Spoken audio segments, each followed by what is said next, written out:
Hello students, आज हम 10th class के यूनिट 2 के सिलेबस में क्षितिज पाठ्य पुस्तक का पाठ 10 नेताजी का चश्मा का सारांश समझाने जा रही हूँ।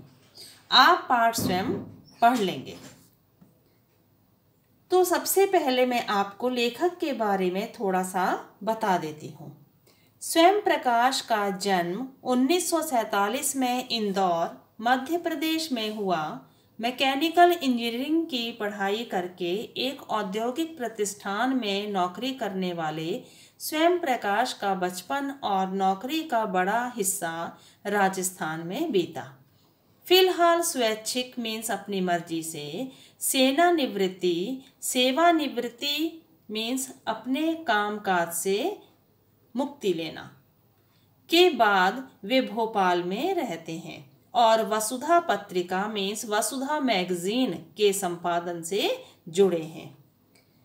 तो स्वयं प्रकाश का कहना है कि चारों ओर सीमाओं से घिरे भूभाग मीन्स जमीन के टुकड़े का नाम ही देश नहीं होता। देश बनता है उसमें रहने वाले सभी नागरिकों, नदियों, पहाड़ों, पेड़ पौधों, वनस्पतियों, पशु पक्षियों और इन सब से प्रेम करने तथा इनकी समृद्धि के लिए प्रयास करने का नाम देशभक्ति है। नेताजी का चश्मा कहानी कैप्टन चश्मे वाले के माध्यम से देश के करोड़ों नागरिकों के योगदान को रेखांकित करती है, जो इस देश के निर्माण में अपने अपने तरीके से योगदान देते हैं। कहानी यह कहती है कि बड़े ही नहीं, बच्चे भी इसमें शामिल हैं। तो बच्चों, पेज नंबर आप 60 पे आ जाओ।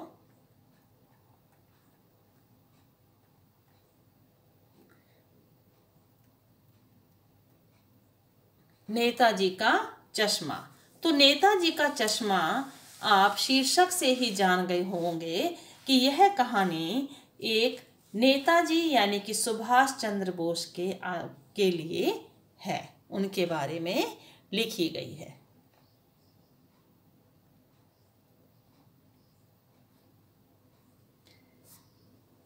तो नेताजी का चश्मा के लेखक स्वयं प्रकाश जी हैं। यह कहानी एक छोटे से कस्बे की है।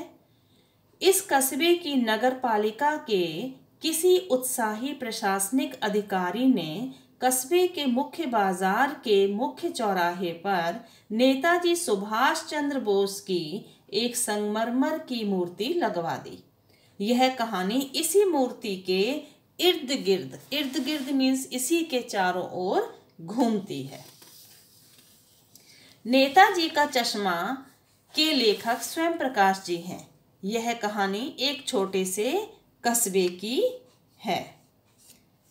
तो इस मूर्ति को बनाने का कार्य कस्बे के हाई स्कूल के ड्राइंग मास्टर मोतीलाल जी को सौंपा गया होगा, जिन्होंने 1 महीने में मूर्ति बनवाने का विश्वास दिलाया। नेताजी की मूर्ति 2 फुट की थी और सुंदर थी। नेताजी सुंदर लग रहे थे और कुछ मासूम से मूर्ति को देखते ही दिल्ली चलो और तुम मुझे खून दो, मैं तुम्हें आज़ादी दूंगा याद आने लगता था।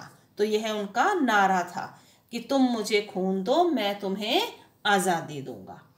उस मूर्ति में बस एक चीज की कमी थी, वह थी नेताजी की आंखों का चश्मा।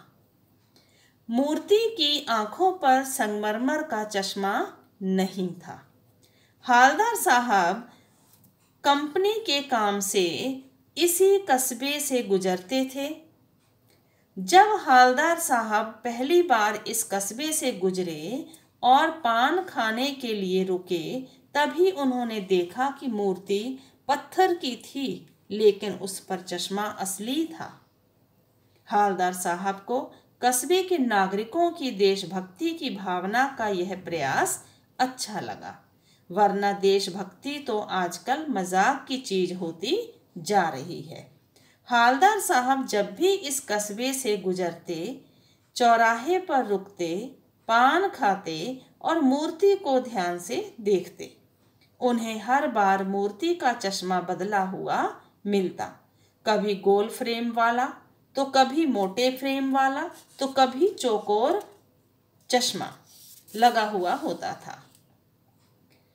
जब हालदार साहब से नहीं रहा गया तो उन्होंने पान वाले से चश्मे के बदलने का कारण पूछ ही लिया कि जहां वो रोज रुककर दुकान पर पान खाते थे तो उस पान वाले से उन्होंने पूछ लिया कि कि यह चश्मा रोज कौन चेंज कर देता है, बदल देता है। तो पान वाले ने हंसते हुए कहा कि कैप्टन चश्मे वाला चश्मा चेंज कर देता है। तो हालदार साहब को समझ में आ गया कि एक कैप्टन नाम का चश्मे वाला है जिसे बगैर चश्मे के नेताजी की मूर्ति अच्छी नहीं लगती। इसलिए वह अपनी छोटी सी दुकान में रखे हुए गिने चुने फ्रेमों में से कोई एक नेताजी की मूर्ति पर लगा देता है। लेकिन जब कोई खरीदार आता है और उससे वैसे ही फ्रेम की मांग करता है तो वह मूर्ति पर लगा फ्रेम खरीदार को दे देता है और नेताजी से माफ़ी मांगते हुए उन्हें दूसरा फ्रेम पहना देता है। तो इस तरह उनका चश्मा रोज, उनके चश्मे का जो फ्रेम है नेताजी को अलग अलग तरह से वो पहनाता रहता था। तो हालदार साहब को यह बड़ा अजीब लग रहा था। एक दिन उन्होंने पान वाले से पूछा, क्या कैप्टन चश्मे वाला नेताजी का साथी है या आज़ाद हिंद फौज का भूतपूर्व मीन्स पहले सिपाही? पान वाले ने व्यंग मजाक से हंसकर कहा, वह लंगड़ा क्या जाएगा फौज में, पागल है पागल। वो देखो आ रहा है। हालदार साहब को पान वाले 2 बार एक देशभक्त का इस तरह मजाक उड़ाया जाना अच्छा नहीं लगा। उन्होंने देखा एक बूढ़ा मरियल मीन्स कमजोर सा व्यक्ति लंगड़ाकर गांधी टोपी और आंखों पर काला चश्मा लगाए, एक हाथ में छोटी सी संदूकची और दूसरे हाथ में बांस पर टंगे बहुत से चश्मे लिए एक गली से निकल रहा था और एक बंद दुकान के सहारे अपना बांस टिकाकर रख देता था। यही था कैप्टन चश्मे वाला जो फेरी लगाकर चश्मे बेचता था। ठीक है।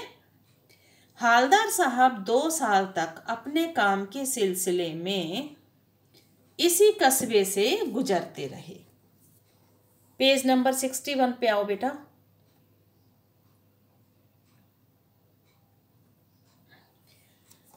तो हालदार साहब 2 साल तक अपने काम के सिलसिले से इसी कस्बे से गुजरते रहे और नेताजी की मूर्ति पर बदलते हुए चश्मे को देखते रहे।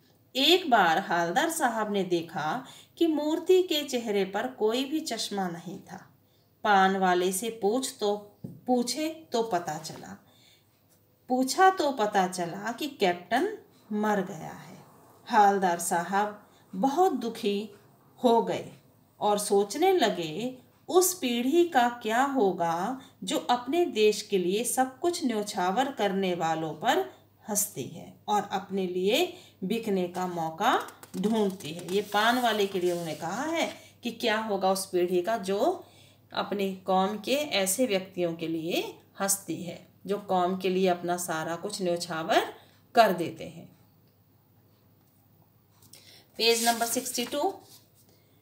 15 दिन के बाद हालदार साहब दोबारा उसी कस्बे से गुजरे।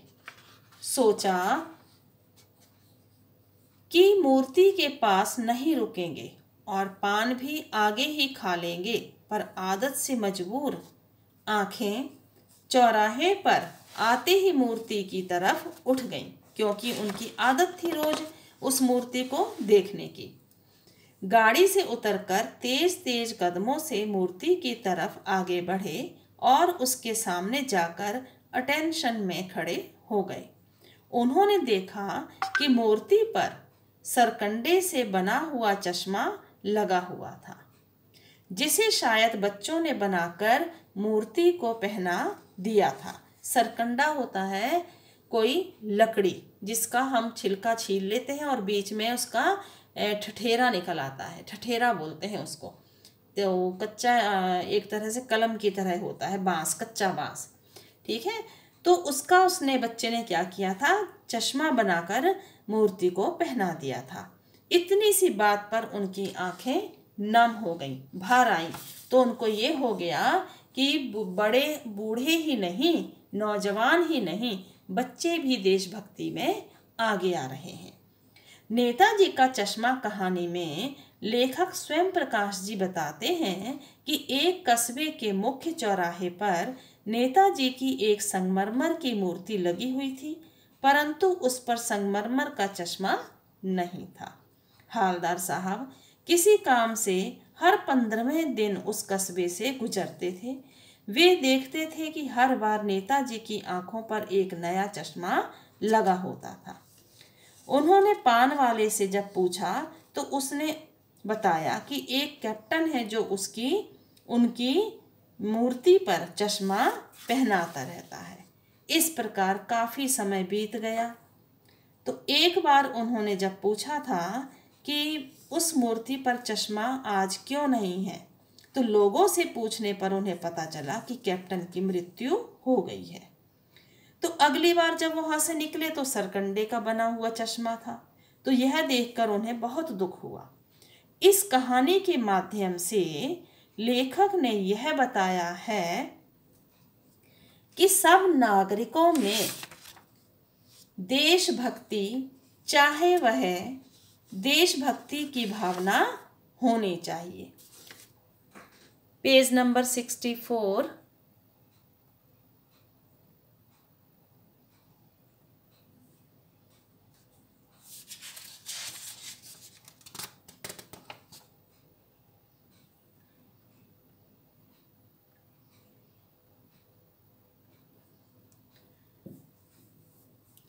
तो इस कहानी के माध्यम से लेखक ने यह बताया है कि सब नागरिकों में देशभक्ति की भावना होनी चाहिए। प्रत्येक व्यक्ति, चाहे वह छोटा हो या बड़ा, अपने देश और समाज के लिए कुछ ना कुछ कर सकता है। कैप्टन एक साधारण और सामान्य आदमी था, परंतु उसमें भी अपने देश के प्रति प्रेम था। वह अपनी योग्यता और सामर्थ्य के अनुसार अपनी इस देशभक्ति को व्यक्त करता था। तो नेताजी के चश्मे में हमें क्या संदेश मिलता है? नेताजी का चश्मा नामक पाठ के माध्यम से लेखक ने देशवासियों, विशेषकर युवा पीढ़ी को राष्ट्र प्रेम एवं देशभक्ति की भावना मजबूत बनाए रखने के साथ साथ शहीदों का सम्मान करने का भी संदेश दिया है। देशभक्ति का प्रदर्शन देश के सभी नागरिक अपने अपने ढंग से कार्य व्यवहार से कर सकते हैं। तो ठीक है बच्चों, आपको इसका सारांश समझ आ गया होगा। अब आपने इसकी रीडिंग कर लेनी है। थैंक यू बेटा।